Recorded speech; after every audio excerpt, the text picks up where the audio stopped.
బజారుకెళ్ళాడు. ఇంకో 10 అప్పు తీసుకుని వాళ్ల మావయ్య వాచి పుచ్చుకున్నాడు. సరాసరి ఒక మార్వాడి వాడి దగ్గర తాకట్టు పెట్టి 60 తీసుకున్నాడు. వెంటనే వ్యవహార దక్షుడల్లే జదరికి 20 ఇచ్చేశాడు. ఆపైన ఒక్కడు హోటలుకెళ్ళి కాఫీ తాగి, పార్కుకెళ్ళి సిగరెట్టు ముట్టించి గురునాథరావల్లే ఏడుపు సినిమా పాట ఒకటి పాడుకున్నాడు. తన చేతిలో 40 ఉన్నాయి. మార్వాడి వాడి చేతిలో తన మావయ్య వాచి తన చేతి మీదుగా మావయ్య చేతికి మర్యాదగా చేరాలంటే ఉంది. మరో పెద్ద మనిషి చేతిలోనుంచి గురునాథరావు చేతిలోకి మరో 20 రూపాయలు రావాలి. ఊరు అంతటి పెద్ద మనుషులతో కిటకిటలాడటం లేదు. టోకరాసురుడని ఒకాయన ఉన్నాడు. పెద్ద మనిషి కాడు కాని పెద్ద సైజు మనిషి. ఆయన్ని కొందరు టోకు రాక్షసుడని కూడా పీల్చుకుంటారు. టోకరాసురుడు పుట్టిన కొత్తల్లో వాళ్ల అమ్మానాన్న గజపతి అని పేరు పెట్టారు. కాని అది ప్రజాబాహుళ్యానికి నచ్చనందువల్ల అతనికి నప్పిన పేరు టోకరాసురుడే ప్రసిద్ధికెక్కింది. కొత్తల్లో ఇష్టులు కొందరు టోకరాస్యుడు అని పిలిచేవారు. నా తండ్రే పొట్టనిండా పుట్టెడు టోకరా బుద్ధులు గదే అని ముచ్చటపడేవారు. ఈ గజపతి పరోపకార పరాయణుడు. మామూలుగా బ్రోకరేజీ ఇతని వృత్తి. సందర్భోచితంగా టోకరేజీ. ఈ టోకరాసురుడు గురునాథరావుని ఓదార్చాడు. భయపడొద్దన్నాడు. వాళ్ల మావయ్య వచ్చేసరికి ఉద్యోగం వేయించే భారం తనదన్నాడు. డబ్బు రూపంలో సాయం చేయలేకపోయినందుకు అహోరాత్రులు రాత్రిళ్లు టీ తాగి మరీ విచారపడ్డాడు. గురునాథరావుకు గజపతి కొద్దిగా తెలుసు. 2-3 సందర్భాలలో అతనికి ఇతడు చిన్న చిన్న పనులు చేసి పెట్టి మెప్పు సంపాదించాడు. డబ్బు కాకపోయినా ఉద్యోగం ఎలా దొరుకుతుందండి అని అడిగాడు గురునాథరావు ఆశగా, ఆశ్చర్యంగా. గజపతిగారు గంభీరంగా నవ్వారు. ఒక పెద్ద కంపెనీలో ఉద్యోగం ఖాళీ అయింది. 80 ఇస్తారు. ఊళ్ళో అనాథ శరణాలయం ట్రస్టీగారు కనుక సిఫార్సు రాసిస్తే ఆ ఉద్యోగం అమాంతం దొరుకుతుంది అన్నాడు. మీరు ఇప్పిస్తారా? ఆ సిఫార్సు రాసే ఆయన మామూలు రేటే ఏలై. అది కనుక నువ్విస్తే ఉద్యోగం గ్యారంటీ అన్నాడు. నాదేముందోయ్. గురునాథరావు తటపటాయించాడు. ఉద్యోగం నిజంగా దొరికితే అట్ట ఫవాలేదు. మావయ్య వచ్చాక వాచి ఏదిరా అని అడిగితే తాకట్టెట్టేసి ఉద్యోగం కోసం లంచం పెట్టానని ధీమాగా చెప్పవచ్చు. అయితే నిజంగా వస్తుందా అనేదే అనుమానం. నిజంగా దొరుకుతుందంటారా? అందుకు సందేహమా? అన్నాడు గజపతి. మరి నా దగ్గర 40 రూపాయలే ఉన్నాయండి. ఈశ్వరేచ్ఛ. ఇలాతే అన్నాడు గజపతి. మర్నాడు సాయంత్రానికి ఆ ఫలానా ఉద్యోగం ఇంకెవరికో వెళ్ళిపోయింది. గురునాథరావు 40 రూపాయలిచ్చి కొనుక్కున్న గురునాథరావు ఆ సిఫార్పుత్తరం వెళ్ళలేదు. పొద్దుటే గజపతి ఇంటికి పరిగెత్తారు. ఈశ్వరేచ్ఛ అన్నాడు గజపతి ఉన్న గాంభీర్యమంతా పోగేసి చూపిస్తూ. ఇదేమిటండి? నాకు ఉద్యోగమూ లేకపోయి మానయ్య వాది లేకపోతే పుట్టగతులుండవండి. ఈశ్వరేచ్ఛ నాయనా అన్నాడు గజపతి. నా వలభై నాకు పారెయ్యండి అని గురునాథరావు మొత్తుకున్నా టోకరాసురుడు ఈశ్వరేచ్ఛ అంటూనే ఉన్నాడు. సిఫార్సు రాయించేవరకేనా పని? దానికి వలలై ఇచ్చావు కాబోలు. నా పని నేను పూర్తి చేశాను అని నిష్కర్షగా చెప్పేశాడు. విధి గతి నాకు అని పాట పాడుకుంటూ వేటకెళ్లాడు గురువారం. 10 డబ్బులు కూడా దొరకలేదు. అప్పుగా లేడ దొరికినా బావుండును. కాఫీ తాగుదును అనుకున్నాడు. లేడ దొరికాడు. దొరకలేదు కాని దొంగబాబు. హలో, గుడ్ మార్నింగ్ అన్నాడు గురునాథం. నమస్కారమండి. క్షామమా? మీ దయవల్ల లేదు. ఏడిశారు కాని మామూలుగా అఘోరించండి అన్నాడు గురునాథం. ఎక్కడికి బయల్దేరావ్? వేటకా? మరే, ఎన్ని చేపలు పట్టావ్? ఏం లేదు. నా దగ్గర కాసిని రొయ్యలున్నాయి అన్నాడు దొంగలాలు. వాకే మాత్రం ఇస్తావ్? 3 సరే హోటలుకి వద. కాస్త కాఫీ తాగాక గురునాథం మనస్సు కుదుట పడింది. అదృష్టవంతుణ్ణి చెరిచేవాడు, దురదృష్టవంతుణ్ణి బాగుచేసేవాడు లేదుగా అన్నాడు. ఎవడన్నా నీ కప్పివ్వడానికి సిద్ధపడ్డాడా? అన్నాడు. దొంగబాలు. కాదులే, 40 రూపాయలకు టోకరా తిన్నాను. మావయ్య వాచి తాకట్టు పెట్టి తెచ్చినదది. ఉద్యోగం ఇప్పిస్తాడంటే గజపతికి లంచం పెట్టాను. దొంగబాబు విరగబడి నవ్వాడు. వాడా? టోకు రాక్షసుడా? నీకు టోకరా ఇచ్చాడు అంటే నీకిదంతా తెలుసా? ఇదంతా తెలియదుగాని మిగతాదంతా తెలుసు. నీకు కాకుండా పోయినా ఉద్యోగం మా అన్నయ్య సుబ్బారావు ఉరఫ్ బండబాబు కి అయిందిలే. రేటు తేడా వచ్చింది. నీది 40, వాడి 60. గురువారం ఆశ్చర్యపోయాడు. దొంగబాబు సంగతి సందర్భాలు చెప్పాడు. ఆ ఉదంతం ప్రకారం ఈశ్వరేచ్ఛ ఈ కింది విధంగా ఉన్నట్టు తేలింది. 1. గురవయ్య అండ్ గురవయ్య కంపెనీలో ఖాళీగా ఉన్న ఉద్యోగం గురువాధరావుకి కాకుండా సుబ్బారావు ఉరఫ్ బండబాబుకి లభించాలి. ఇందుకు కారణం గజపతికి గురువారం ఇచ్చిన 40 కాగా సుబ్బారావు లంచం 60 కావడం. 2. గజపతి కోరిన ప్రకారం అనాథ శరణాలయం ట్రస్టీ మొదట గురువాధానికి సిఫార్సు ఉత్తరం రాసిచ్చిన కొద్దిసేపటిలోనే గజపతి 2వ కోరిక ప్రకారం గురవయ్య కంపెనీకి స్వయంగా వెళ్లి తను సిఫార్పు చేసిన గురునాథానికి ఉద్యోగం ఇవ్వద్దని, సుబ్బారావు ఉరఫ్ బండబాబుకి ఇవ్వాలని గట్టిగా సిఫార్సు చేసి గజపతి ముద్దు చెల్లించాలి. ఇందుకు ప్రతిగా గజపతి ట్రస్టీగారికి 30 రూపాయలు ముడువు చెల్లించాలి. 3. గురవయ్య కంపెనీలో వారు ట్రస్టీగారి సిఫార్సు ఉత్తరం త్రోసిపుచ్చి ఆయన నోటి సిఫార్పునే కోటి వరాల మూటగా ఎంచి బండబాబుకా ఉద్యోగం ఇవ్వాలి. 10 రోజులు పోయాక బర్తరఫ్ చేసినా ఫవాలేదు. 4. సదరు కంపెనీ వారు తన మాటను వరాల మూటగా ఎంచి మన్నించినందుకు కృతజ్ఞతాపూర్వకంగా ట్రస్టీగారు తన చేతిలోని కమిటీ చేతిలోని అనార శరణాలయంలో 2 నెలలకు కావలసిన గ్రాసాన్ని సదరు కంపెనీ ద్వారా కోవాలి. 5. ట్రస్టీగారు బేరం ఇచ్చారు గదా, ఇది అనాథ శరణాలయం కాబట్టి అడిగేవారు లేదు కదా అని భావించక సదరు కంపెనీవారు అరబస్తా మూటలను బస్తా మూటలు అని చెప్పి రవాణా చేయరాదు. అవసరమైతే కేవలం బియ్యంలో కలపడానికే ప్రత్యేకంగా ఉత్పత్తి చేసే నల్లపూసలంతటి మట్టిబెడ్డలను షేరు చొప్పన కొని అయినా సరే 30 బస్తాడు వంపాలి. దొరికిందే కదా అని నెయ్యి పేరిట కల్తీలేని కోకోజం పంపడం సబబు కాదు. అందులో కాస్తో కూస్తో నెయ్యి కలిసి మరీ పంపాలి. సంగ్రహంగా ఈశ్వరేచ్ఛ స్వరూప స్వభావాలను విన్న తరువాత గురునాథరావు ఓ క్షణం ఆగి ఆలోచించి బోరున ఏడవబోయి ఫక్కున నవ్వాడు. నవ్వకు చిటిపాపా రేపేమీ మాను వచ్చేను అన్నాడు దొంగబాబు. ముక్కుపొడుం పీల్చిన పసిపిల్లవాడిలా ఒక్కసారిగా ఉక్కిరిబిక్కిరైపోయాడు గురువార్థం ఈ మాట వినగానే. మా మావ ఇంకా 4 రోజులదాకా రానన్నాడే అయినా నీకెలా తెలిపింది అన్నాడు తమాయించుకుని. చెప్పవయ్యా నాయన, ఇందాక మెయిల్ వేళకి స్టేషన్ కెళ్లాను.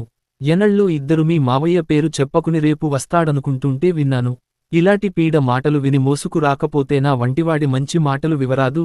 ఏమిటి నువ్వు చెప్పే మంచిమాట? అప్పేనా? లేదు బాబ్బాబు, మానయ్యస్తే చంపేస్తాడు.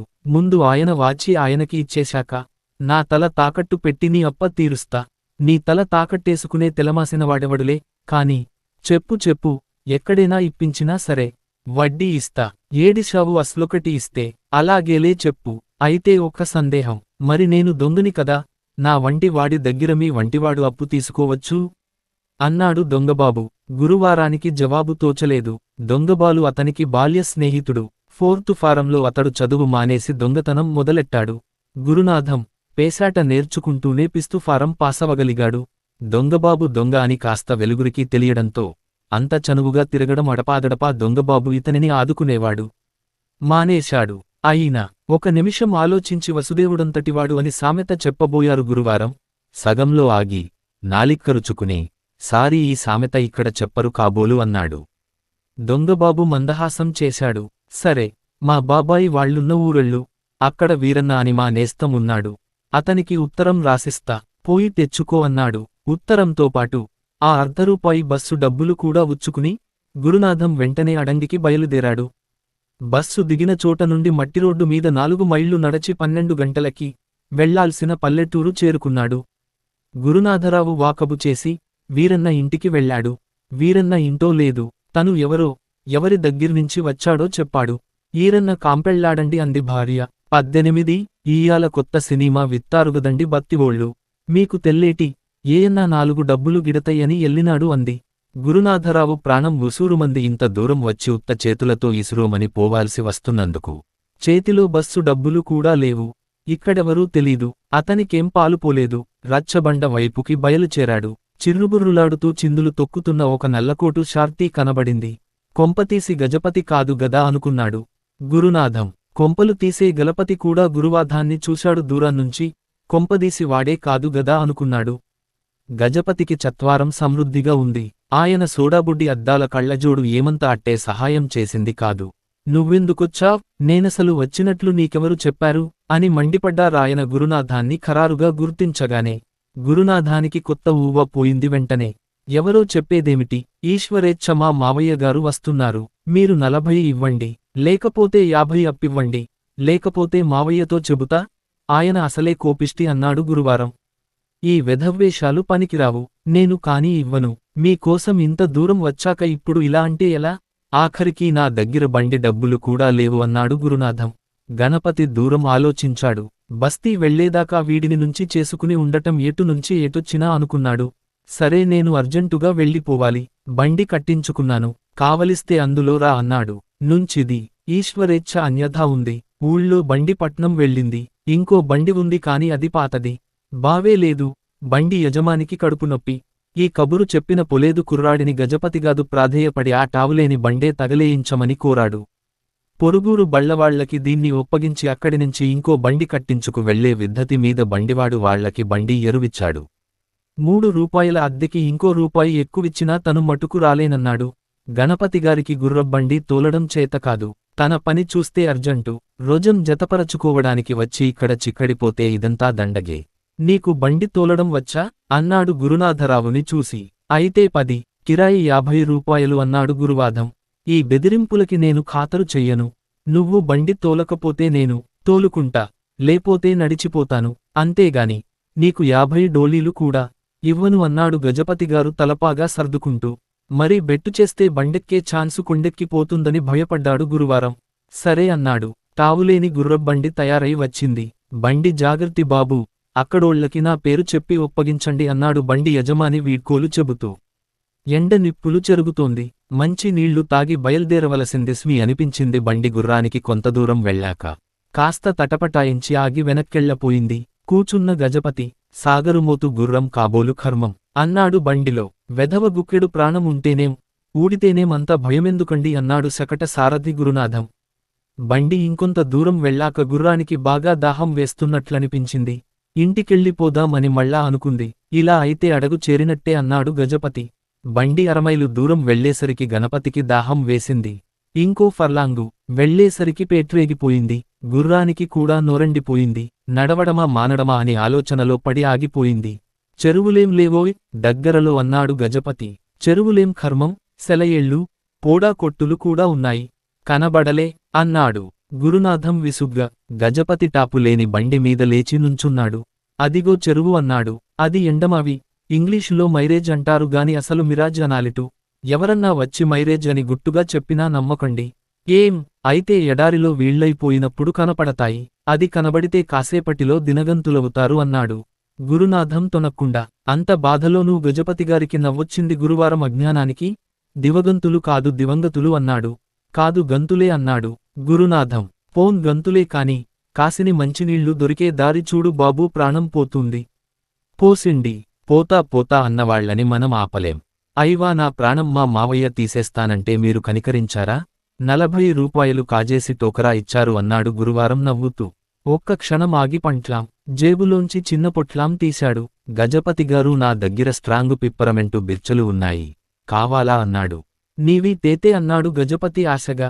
మొత్తం 5ఉన్నాయండి. ఒక్కొక్కటి 10 రూపాయలు, 5 పదులు 50. ఏవిటోయ్ నువ్వు నీ హాస్యాలూను. హాస్యం కాదు, నిజం. చస్తుంటే సంధి మంత్రం చదువుతావా? నాలుక పిడచ కట్టుకపోతోంది. ఈశ్వరేచ్ఛ అన్నాడు గురునాథం నవ్వుతూ. ఏడిసినట్లుంది. ఏమిటి దారుణం? కానీ కొకటిచ్చే బిళ్ళ 10 రూపాయలా? మీరు యుద్ధకాలంలో బియ్యపు గింజల నుంచి పొన్ డబ్బాల వరకు అమ్మినవి ఏ రేటునండి? ఉత్తుత్తి ఉద్యోగాలకి ఉల్లా సిఫార్సులు నావంటి వాళ్లకి అమ్మేది ఏ రేటండి? వరే, ఓ పావలా ఇస్తా. నాకు ఒక 2 బిస్చలియి అన్నాడు గణపతి. లాభం లే, చిల్లరగా అమ్మను టోకున కొనాల్సిందే. బండి లాగడానికి, గుర్రం తోలడానికి నేను, ఇల్లు చేరి ఇంకో 10 మంది వెత్తి కొట్టడానికి మీరు బతికి ఉండటం అవసరం. కాబట్టి 5 కొనండి. వెల 50 మాత్రమే అన్నాడు గురునాథం. గణపతి మాట్లాడలేదు. గురునాథం నవ్వి పిడికిలి తెరిచాడు. 2 తీసుకోండి అమాంతం 5 లాక్కుని నోటిలో వేసుకుని వరవర నమిలేసి అమ్మయ్య అన్నాడు. గురునాథం నివ్వెరపోయి నవ్వాడు. అతనికి గజపతి మీద గౌరవం కాస్తా హరించిపోయింది. మొత్తానికి బుద్ధి పోనిచ్చుకున్నావు గాదయ్య అన్నాడు ఏకవచన ప్రయోగం ప్రారంభిస్తూ. మాటలు జాగ్రత్తగా రాని అన్నాడు గజపతి కోవంగా. గురునాథానికి ఒళ్ళు మండిపోయి గుర్రాన్ని లగాయించాడు. బండి జాగ్రత్తగా పోనీ, ప్రమాదం అన్నాడు గజపతి. ఈశ్వరేచ్ఛ, మహా అయితే ప్రాణం పోతుంది అంతేగా అన్నాడు గురువారం. గుర్రానికి ప్రాణం మీద చాలా మోజుగా ఉన్నందువల్ల ఆగిపోయింది. రొప్పసాగింది. ఎండ నుండిపోతోంది. గణపతి బిక్క మొహం వేశాడు మళ్ళా దాహం వేసి. బిర్చలు ఏమూలకి అవలేదు. చుట్టూ అన్నాడు. పరకాయించి చూశాడు. అదుగో బావి. బాని, దిగుడు బాని. నువ్వెళ్ళి తాగు అన్నాడు గురునాథం. అమ్మో, నాకు దిగడం భయం. అయినా ఈలోగా నువ్వు బండితో ఉడాయిస్తే నీకు ఇంక బండెందుకు? దిగితే ఎలాగా రావు. అయినా అది తవ్వించింది వంటి వాళ్లకోసమే అన్నాడు గురువారం కసిగా. మాటలు జాగ్రత్త. గురువారం ఖాతరు చేయలేదు. ఈ బావి ఎందుకు కట్టించారో తెలుసా? మన ఊళ్ళో ఘంటస్తంభం లాంటిదే ఇదిన్ని. నీవంటి వాళ్ళు గభీముని దూకి టపీమని దివగంతులైపోవడానికి. గ్యారంటీలే నువ్వు దూకుతానంటే నేను సిఫార్సు చేస్తా. సిఫార్సుత్తరం ఖరీదు 50 మాత్రమే, డబ్బు తీసుకుని టోకరా ఇవ్వను. నువ్వు నన్ను అన్నట్లు ఈశ్వరేచ్ఛ అనను. దూకితే ఫలితం గ్యారంటీ అన్నాడు. గజపతికి కోపం వచ్చి బండి మీది నుంచి కిందకి దూకేశాడు. నూతిలో దూకడం కూడా ఇంతే అన్నాడు గురునాథం మెచ్చుకుంటూ. గజప దగ్గరకెళ్ళాడు. తొంగి చూసి సరాసరి వచ్చేశాడు. ఏం వచ్చేశావ్? తాబేళ్లున్నాయని భయమా? గజపతికి ఏడుపు వచ్చింది. బాబూ, పరాచికాలు మానే, కాసిని మంచినీళ్లు చూపించు, నీకు నమస్కారం అన్నాడు. నాకు నీ నమస్కారాలొద్దు, మీకెలాగైనా నీళ్లు సంపాదిస్తా, కానీ నా మనవి విసివా డబ్బు నాకిచ్చెయ్యండి, నా బతుకు ధ్వంసం చెయ్యకండి అన్నారు. గురునాథం గద్గద స్వరంతో. తోకరాసురుడాలోచించాడు. సరే మంచినీళ్లు వట్రా అన్నాడు. మీ మేలు మరవను, ఉండండి నీళ్లు వెతికిస్తా. 10 నిమిషాల తర్వాత రోప్పుతూ పరిగెత్తుకొచ్చాడు గురువారం. అయ్యా, బండెక్కండి, ఫర్లాంగు దూరంలో చెరువుంది అన్నాడు సంతోషంగా. దగ్గర్లో ఉన్న ఓ తోట దగ్గర మలుపు తిరిగి ఫర్లాంగు దూరం వెళ్లేసరికి దుబ్బుల మధ్య ఒక చెరువు నిజంగానే ఉంది. దాన్ని చూడగానే గజపతికి హృదయం ఉప్పొంగినా మొహం మాడిపోయింది. ఉత్తర క్షణంలో పెట్రోమాక్సు లైటులా వెలిగింది. తిన్న సత్తువంతా పోగేసుకుని ఫెళ్ళున నవ్వాడు. వారిని, ఈ చెరువా నీక్కనబడింది? నేననుమానపడుతూనే ఉన్నాన్లే. ఇదెవర్లో తెలుసా? స్వయానా మా వియ్యంకుడి మేనల్లుడిది. నేనీ తోటలోకి 1,00,000 సార్లు వచ్చి ఈ చెరువునీరు 1,00,000 సార్లు తాగాను అన్నాడు. పోన్లెండి, విదైతేనేం దాహం తీర్తుంది, రండి నీళ్లు తాగండి అన్నాడు. గురువారం, ఆ సంగతి నువ్వు చెప్పేదేమిటోయ్? ఇది మావాళ్ల చెరువు. నువ్వు ఏదో ప్రయోజకత్వం వెలిగిస్తావనుకుంటే ఏమో కాబోలనుకుని ఏదో అన్నా. ఈ చెరువు నాకు బాగా తెలుసు అన్నాడు. అంటే అన్నాడు గురునాథం అనుమానంగా. అంటే లేదు, ఇంటే లేదు, ఇందులో నువ్వు ఉద్ధరించి ఊడబొడిచిందేం లేదు. మా చెరువు మాకు చూపావు, అందుకని నీకం సాయపడనక్కర్లేదు అన్నాడు కటువుగా. గురునాథానికి ఒళ్ళు నుండింది. మీరు నన్ను ఉద్దేదించొద్దు, నా డబ్బే నాకు పారెయ్యమన్నా. మాది పారేస్తే మడిమాన్యాలిచ్చినట్టే, నేనిప్పుడు మీ చెరువు మీకు చూపి ప్రాణం కాపాడినట్టు అన్నాడు. కాని విదల్చను, దిక్కున్న చోట చెప్పుకో, నీ మాట ఎవరూ నమ్మరు. అప్ప అంతకన్నా ఇవ్వదు అన్నాడు గణవతి విసవిస్ చెరువు వంక నడుస్తూ. ఇదే కథ ముగింపు. మిగిలింది ముక్తాయింపు. మామూలుగా గురునాథరావు కొయ్యబారిపోయాడు ఈ నికార్సైన దగుల్బాజీ బుద్ధికి. గజపతి రుసరుసలాడుతూ వినవిన వెళ్లి అర్జెంటు పని ఉన్నవాడిలా అలవాటైన వాడిలా చెరువు గట్టున ఉన్న ఊబిలో మోకాళ్ల లోతున ఇస్తున దిగబడి ముందుకు పడబోయి వద్దనుకుని వెనక్కు తూలి మొత్తానికి నిలదొక్కుకున్నాడు. ఆ ఊపులో మల్లెపువ్వొల్లె తెల్లగా ఉన్న తలపాగ తుళ్ళి కింద పడింది. ఒడ్డున మంచినీళ్లు తాగేశాడు. అలానే కాస్త మొహం కడుక్కుని తలపాగా తీసి చూసుకున్నాడు.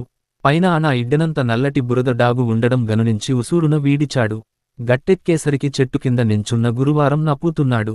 త్వరగా వెళ్ళి మంచినీళ్లు తాగరా, టైమైపోతోంది అన్నాడు గజపతి. ఇదెక్కడి చుట్టరికం? మైన రుణానుబంధం రద్దయిందిగా. నేను బండి తోలను, తోలినందుకు కూడా 50 రూపాయలిస్తే వస్తా అన్నాడు. గురునాథం, వద్దులే, ఇక్కడే అఘోరించు, నేనే నిక్షేపంలో తోలుకుంటా. ఎవరి కర్మకెవరు కర్తలు అన్నాడు. ఈశ్వరేచ్ఛ అన్నాడు గురునాథం చీమల పుట్ట మీద కాలుపెట్టి నించున్న గజపతి పాదాల వంక చూస్తూ. గజపతి పాదాలని, పిక్కల వరకు కాళ్లని కొన్ని వందల ఎర్రచీమలు ముట్టడించి సిద్ధంగా ఉన్నాయి. శివుడాజ్ఞ అయింది. ఒక్క పెట్టున ఆయన ఉత్తర్వులను అవి అమలు జరిపాయి. గజపతి కెవ్వుమన్నాడు, గొల్లుమన్నాడు. 2 చేతుల్తోటి పిక్కలు పాదాలు రుద్దేసుకున్నాడు. వాళ్ల అమ్మని నాన్నని ఎలుగెత్తి పిలుస్తూ పరిగెత్తాడు. ఆలోచించకుండా అడుగడుక్కి అగి అడుగెత్తుకు ఎగిరిపడి పరిగెట్టసాగాడు.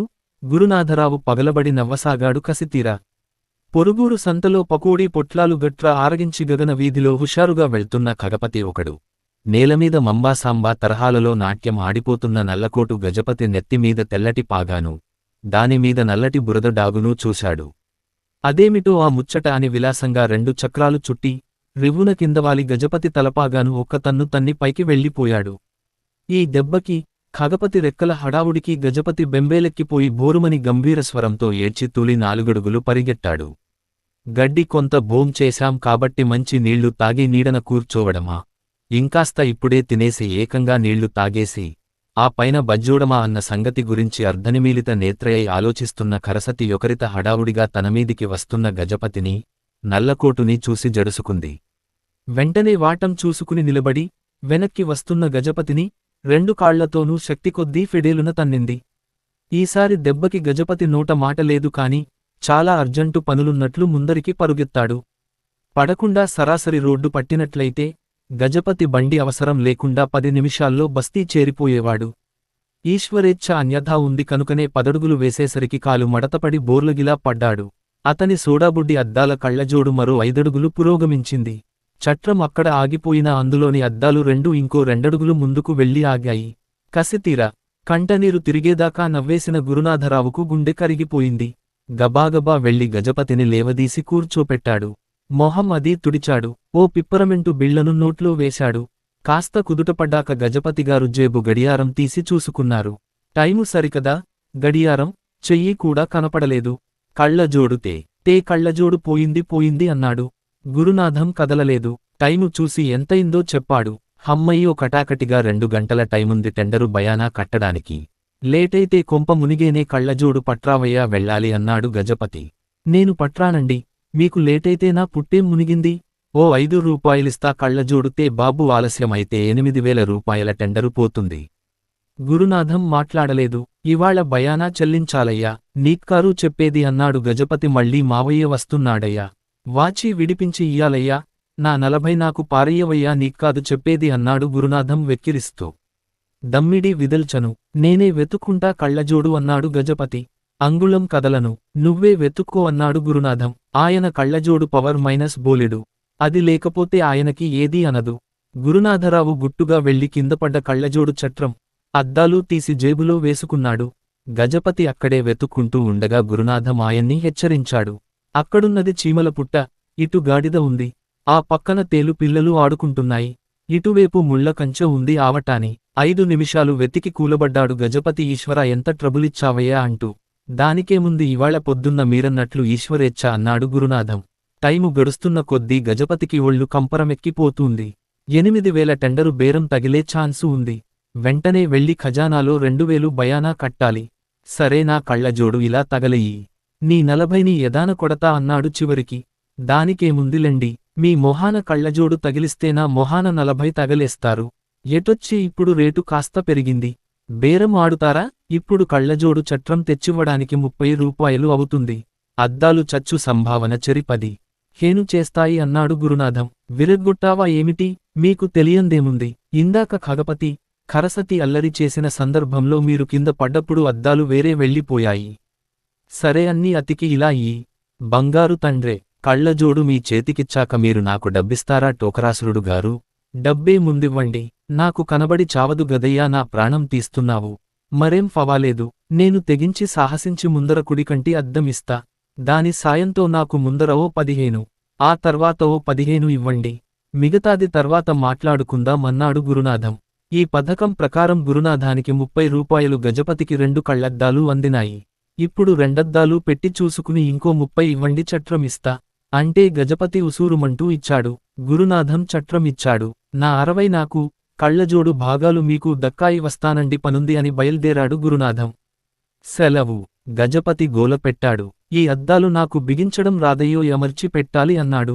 ఫీజు 10 రూపాయలండి, అద్దానికి 5 అవుతుంది.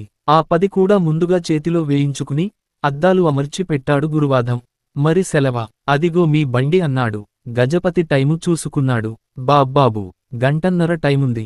బస్సు రోడ్డుకు ఇంకా 2 మైళ్ల దూరం వెళ్ళాలి. నీకు పుణ్యం ఉంటుంది, కాస్త బండి తోలిపెట్టు అన్నాడు. బండి తోలితే కూలి 10 రూపాయలండి, లేకపోతే నాకు నిద్దరొస్తుంది అన్నాడు గురునాథం. అఘోరించు ఇందా అని బెట్టు చేయకుండా ఇచ్చుకున్నాడు గజపతిగారు.